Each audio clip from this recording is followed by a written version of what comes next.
passing it and it snags below the table. Well, you're not supposed to be reaching below the table or below the sterile field because that's considered not sterile. You have to keep above the sterile field. So if it happens like that, you're passing it and it snags like below at the bottom, goes below, it's contaminated. Don't grab it, don't reach it. Take some extra needle drivers that you're not going to need and pass that off to the circulator, and then let the circulator come over and grab it. It's below the table. It's fine. Just let them grab it. You're fine. We're fine. Everything's fine. Now, if it happens and it's above the sterile field, like on top where the patient is, then you have to do the same thing.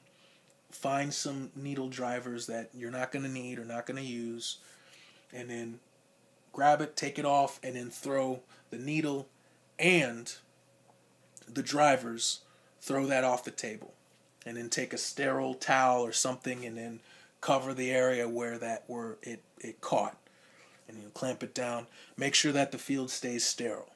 So that's my answer. That will be my answer to case 3. Okay, and case 4. You have been working on a vascular case for 3 hours. You are completely out of ties. When should you have requested more ties? After you receive the ties from the circulator, you cannot take the time to place them under the Mayo stand towel. Now you have 3 packages of ties in 3 different sizes. The ties are mixed up on top of the Mayo stand in no particular order. What problems can this cause, and how should you have prevented this problem? I've done quite a few vascular cases, but I've never been put in this situation, probably because I had a really good preceptor. But I did have a couple of cases where we did have ties on the Mayo. But the way we set it up is you drape your Mayo stand, and then you have your 3 different ties draped over the Mayo stand, and then you put a sterile towel and tuck that under. And then you label above on the towel which ones they are. So for the first question, it says, when should you have requested more ties? Well, you should already have your ties. I'm thinking in a situation if you have the wrong ties or a tie that he wants, he asks for something else. Just me personally, I wouldn't even put them. If I didn't have any room, I wouldn't even put them on my field, on my Mayo stand. I would have them on my back table separated and then label that, make sure they're labeled. That way I don't mix them up. But in the very beginning, you should already have all the ties you're going to need already on the stand. And if you notice that you're running out, say you have 2 or 3 more, ask the surgeon, say, hey sir, are you going to need more ties? How many more? And then they should ask you. If they're quickly tying off vessels, they might need some more very quickly. So you want to make sure that you have extra ties before you run out, because if they need one right away, they don't have time for you to waste getting more ties and then pulling them up, setting them up, labeling. They don't have time for that. They could be tying off vessels. You don't have time. So make sure before you run out to request more. And the different problems this can cause, it can cause all kinds of problems. Especially, like I said, if in a vascular case, if he's tying off vessels, he doesn't have time for you to get more ties. He doesn't have time for you to make those kinds of mistakes. Oh, sorry about that. That wasn't a 3-0. It was a 4-0. Oh, that was a vicryl.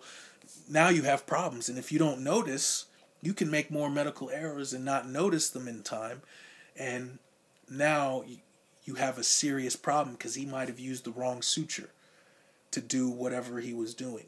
So it's very important that you have all of the ties that you need and that they are in order and labeled. That way you don't make that mistake. And if you need more, ask for them before you run out. Don't wait until you're down to 0 or 1, You know, if you have 2 or 3 in there, just kindly ask, are you going to need more of these?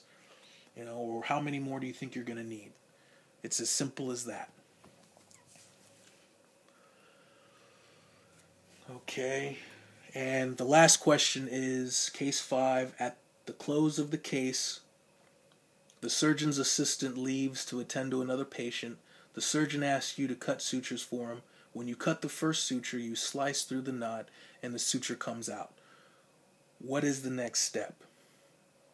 Well, I'm guessing for you, if this has never happened, I've never done this, but I did see an assistant who didn't leave. They were the ones cutting suture, and they cut the needle. They cut the knot. So right away, I ended up having to load another one and then hand it off. But the surgeon had to start over. If they cut the knot, he can't tie it, and he's not going to have enough of the suture to retie that, so he's going to have to start all over. So he's going to have to he might have to cut the rest of the suture that's already in there out and start over from scratch. So if that happens, hopefully if he still has enough of the suture on the needle he used, then he'll just cut it out, cut the suture that's there, get rid of it, and start over. If not, you're going to have to load another one and then hand him a fresh suture. So that is the answer to case 5. And that is the end of my threaded discussion. Thank you for watching.